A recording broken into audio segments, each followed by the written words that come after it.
Hello friends, welcome to Shuddh Desi Commerce, where we will provide online coachings of accounts and financial management for class +1, +2, BCom and MBA. सो बच्चों, आज हम पढ़ के चलेंगे question. ठीक है ना। आज हम पढ़ के चलेंगे क्वेश्चन। इसे पिछली वाली वीडियो में ना मैं आपको ऑलरेडी समझा चुका हूँ कि जो ट्रीटमेंट रहेगा डेप्रिसिएशन को हम रिकॉर्ड कैसे करके चलेंगे बुक्स में। ठीक है, दो तरीके से रिकॉर्ड करेंगे। फर्स्ट तरीका होता है कि भैया पिगी बैंक मेंटेन करो। पिगी बैंक मेंटेन करो का मतलब प्रोविजन फॉर डेप्रिसिएशन अकाउंट बना के चलो। दूसरा तरीका होता है कि प्रोविजन फॉर डेप्रिसिएशन अकाउंट ना बना के चलो। जिसमें प्रोविजन फॉर डेप्रिसिएशन अकाउंट बना के चलो उसमें आपको एक प्रोविज़न बनाना है और एक एसेट का अकाउंट बनाना है और एसेट की वैल्यू नहीं घटानी, प्रोविज़न में बढ़ाते जाना है। और जो नॉर्मल है जिसमें प्रोविज़न नहीं बना के चलना, उसमें आराम से आपको माइनस करते रहना है। ये चीज़ें ऑलरेडी समझा चुका हूँ। मेरा आपसे ये रिक्वेस्ट है बच्चों, इससे ना पिछले वाली वीडियो ज़रूर देखिएगा, क्योंकि ये क्वेश्चन करने का तब तक फ़ायदा नहीं है जब तक आपको वो वाला कॉन्सेप्ट मेरा पढ़ाया हुआ नहीं समझ में आएगा। उसका डिस्क्रिप्शन में मैं आपको एक लिंक दे दूंगा और एक आपको आई बटन पे भी आ रहा होगा। तो चलिए अब स्टार्ट करते हैं क्वेश्चन। ठीक है, तो अब देखिए ये क्वेश्चन आपकी स्क्रीन पे आ रहा है इस टाइम। ठीक है, क्या कहता है, फर्स्ट ऑफ ऑल हम एक क्वेश्चन पढ़ के चलते हैं। कहता है x limited purchased on January 1, 1998 a second hand plant for ₹4 lakh and immediately spent ₹80,000 for its overhauling and ₹20,000 for its installation. On July 1, 2001, the plant became obsolete and was sold for ₹2 lakh. So depreciation दी हुई है हमें at 10% on original cost method, that means straight line method. और कहता है accounts ना हम calendar year लेके चल रहे हैं 31 दिसंबर। कैलेंडर ईयर का मतलब होता है 1 जनवरी से 31 दिसंबर वाले। कहता है शो करो भैया लेजर अकाउंट्स, जो आपको मैं बोल रहा था कि लेजर अकाउंट्स हम सीख के चलेंगे, वही इसी वीडियो में बनाएंगे। शो करो लेजर अकाउंट पहला जिसमें provision for depreciation is not maintain, that means piggy bank हमें नहीं बनाना, प्रोविजन हमें नहीं बनाना, सीधा सीधा माइनस करते रहो। और दूसरा उसने बोला है कि provision for depreciation account is maintain, that is हमें पिगी बैंक अकाउंट बनाना है, उसमें प्रोविजन अकाउंट बनाना है। डेप्रिसिएशन हमें उस पिगी बैंक में डालते रहना है, मशीनरी की वैल्यू कम नहीं करनी। तो चलिए आइए शुरू करते हैं बच्चों। इसमें एक चीज़ बताना, कहता है प्लांट है हमने लिया 4 लाख रुपीज़ का, ओके। उसके बाद कहता है इमीडिएटली हमने उस पर स्पेंड किए कितने, 20,000। ठीक है सर, और सॉरी 80,000 फॉर इट्स ओवरहॉलिंग। उसके बाद कहता है इंस्टॉलेशन की कितने की सर 20,000 की। बच्चों इससे पिछली वाली वीडियोस में अगर आपने मेरी देखी हो, मैंने कॉस्ट ऑफ एन एसेट का कॉन्सेप्ट पूरी अच्छी तरह समझा दिया था कि एसेट को पुट टू यूज़ करने से पहले वाले जो खर्चे हैं वो इसमें आप प्लस करके चलते हैं। सर ये immediately spend ₹80,000 for its overhauling, sir इसका मतलब ये है जब फिटिंग हो रही होगी ना, वो थोड़ी मॉडिफिकेशन करवाना चाहता होगा, थोड़ा रिपेयर करवाना चाहता होगा उसमें मॉडिफाई करने के लिए, इसलिए उसको बोलते हैं ओवरहॉलिंग। तो बच्चों क्या वो ऐड होगा? यस सर, बिल्कुल होगा, क्योंकि सर आपने मुझे बोला हुआ है कि कॉस्ट ऑफ एन एसेट में पुट टू यूज़ करने वाले जो एक्सपेंसेस होते हैं like transportation expenses, installation expense, सारे ऐड होते हैं। ओके, तो बच्चों सीधा सीधा बताओ मुझे कॉस्ट ऑफ एन एसेट क्या बनेगा। सर इसमें एक तो आप 4 लाख प्लस कर दीजिए, प्लस इसमें आप 80,000 भी प्लस कर दीजिए, प्लस इसमें इंस्टॉलेशन वाले ये भी प्लस कर दीजिए। सर आप सबको पता है क्या बताएंगे कि मुझे जो एसेट है वो 5 लाख रुपीज़ की पड़ी। चलो बच्चों फर्स्ट पार्ट तो हमारा हो गया है कंप्लीट। अब आते हैं सेकंड पार्ट पे। वो कहता है कि जनवरी 1998 में जनवरी 1 को हमने मशीनरी ले ली, दैट मीन्स 5 लाख रुपीज़ की हमने मशीनरी ले ली। ठीक है, उसके बाद वो कहता है कि on July 2001 the plant became obsolete.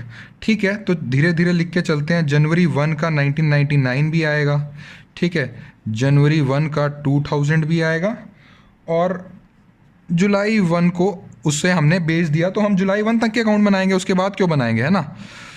2001 को ऑब्सलीट हो गई और कितने की बेची बच्चों, मैंने बेची 2 लाख रुपीज़। ओके, सो इसमें फर्स्ट पॉइंट क्या हुआ, कहता है कि provision for depreciation account is not to be maintained. हम पहले ए पार्ट सॉल्व करेंगे जिसमें कहता है provision not to be maintained.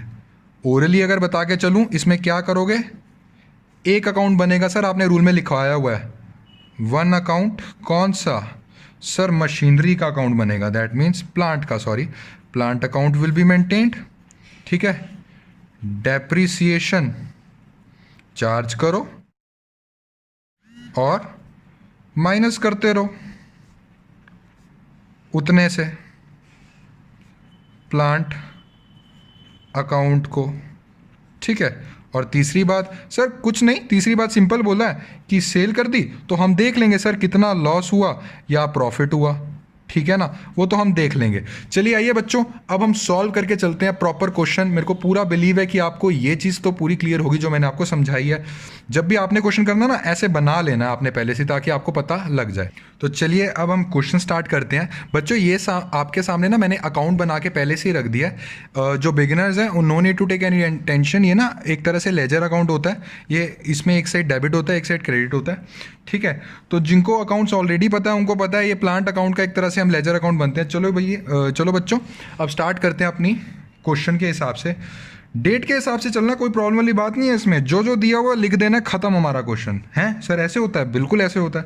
तो कहता है 1998 को जनवरी 1 को हमने मशीनरी परचेज करी। ओके बच्चों, इससे पहले मैं आपको समझा चुका हूँ कि जो मशीनरी की वैल्यू होगी ना, वो क्या होगी, टोटल 5 लाख होगी, है ना, कॉस्ट ऑफ एन एसेट वाला समझा चुका हूँ। तो आप लिखो 1998 जनवरी 1, 1998 जनवरी 1, नया मेहमान आया है, नई मशीनरी आ गई। ओके सर, कितनी लिखनी है सर? 4 लाख की तो थी और 1 लाख आपने लिखवा दिया, टोटल हो गया हमारा 5 लाख। सर ये तो बहुत ज़्यादा ईजी है, वही बता रहा हूँ बच्चों, बहुत ईजी है, चुपचाप जो दिया हुआ लिखते रहो। ठीक है सर, अब इसके बाद आ गया हमारे पास 1998 का, ठीक है, 31 दिसंबर, साल का एंड। बच्चों साल के एंड में क्या करते थे सर? साल के एंड में डेप्रीसिएशन निकालते थे। बच्चों उसने कहा है कि 10% on original cost method, that means जो मशीनरी की कॉस्ट है उसका सीधा सीधा 10% कर दो। और आपको मैंने बताया हुआ है स्ट्रेट लाइन मेथड में कांस्टेंट रहता है। सर मशीनरी की कॉस्ट है 5 लाख रुपीज़, ठीक है, उस पर सर मैंने 10% कर दिया। तो सर क्या 50,000 हर साल लगेगा? जी बिल्कुल। कईयों के मन में एक सवाल आ रहा होगा कि सर यहाँ पे लिखा है कि मशीनरी ख़त्म हो गई और 2 लाख की बेच दी, सर आपने बोला था कि स्क्रैप वैल्यू। बच्चों आप अंडरस्टैंड करना है मीनिंग। स्क्रैप का मतलब ये होकर चलता है कि मशीनरी की लाइफ फॉर एग्जांपल 5 ईयर्स की थी और वो 5 साल उसके पूरे हो गए, तब हम बेच रहे हैं, उसको बोलते हैं कि स्क्रैप में बेच दिया।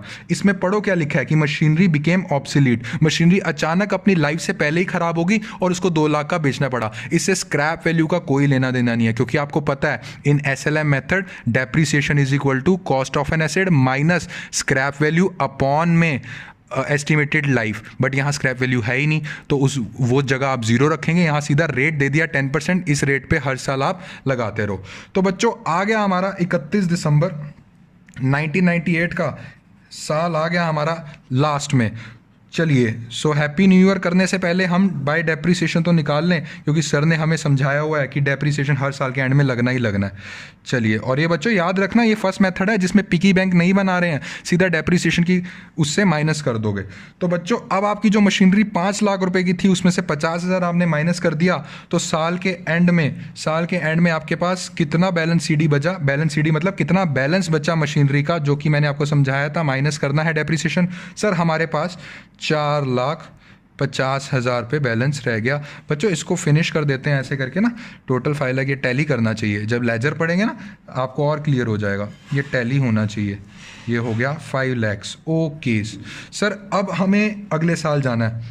अब अगले साल के बिगनिंग में कितनी वैल्यू होगी बच्चों? 1999 आ गया हमारे पास। अब अगले साल के बिगनिंग में जनवरी 1 में कितनी वैल्यू होगी? सर बैलेंस डाउन हमारे पास कितना आएगा? सर ये इतनी बची थी वैल्यू, मैं 4,50,000 रुपया लिख देता हूँ। अच्छा सर एक बात बताइएगा, इस वाले मेथड में क्या हर बार ही माइनस करते रहना? हाँ मैंने आपको ऑलरेडी टोल्ड करा, ये पिगी बैंक वाला मेथड नहीं है। जो डेप्रिसिएशन आ रहा है माइनस करो, जो डेप्रिसिएशन आ रहा है माइनस करो। दैट मीन्स अब 1999 का लास्ट आ गया, लास्ट में हम पहुँच गए।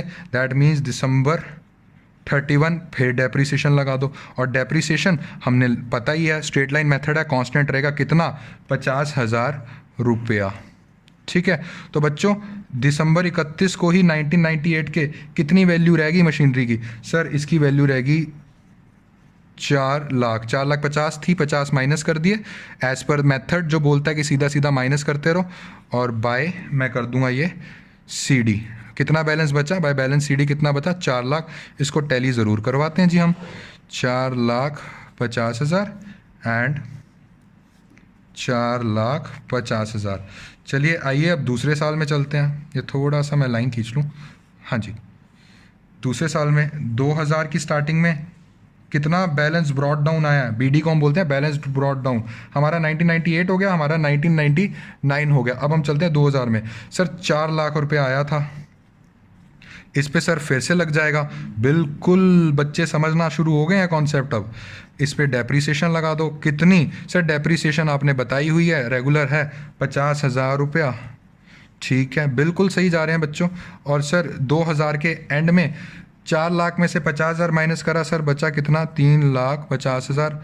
Carried down by balance, carried down बचा 3,50,000। सर इसको आपने बताया कि हमें टैली भी करना होता है जी। अब बच्चों आ गया है थोड़ा सा ट्विस्ट। वो थोड़ा सा ट्विस्ट आया है 2001 में। पहले आप ऐसा करो ना, 2001 में आप बैलेंस तो उतारो नीचे। यस सर, कितना? 3.5 लाख में। 2001 में एक ट्विस्ट आ गया। वो कहता है कि 2000 तक का तो बैलेंस है आपके पास मशीनरी का।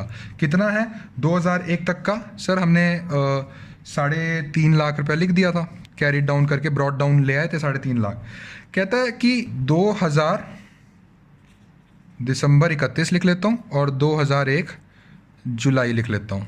ठीक है, तो कहता है 1 जुलाई लिख लेता हूँ, सॉरी। तो बच्चों कितने महीने हुए? सीधा सीधा हिसाब बताओ। सर जनवरी, फरवरी, मार्च, अप्रैल, मई, जून। सर 6 मंथ्स हो गए। बच्चों 7 मत लिखाना, ये 1 जुलाई है, जुलाई की बिल्कुल स्टार्टिंग ही, दैट मीन्स जून का पूरा महीना।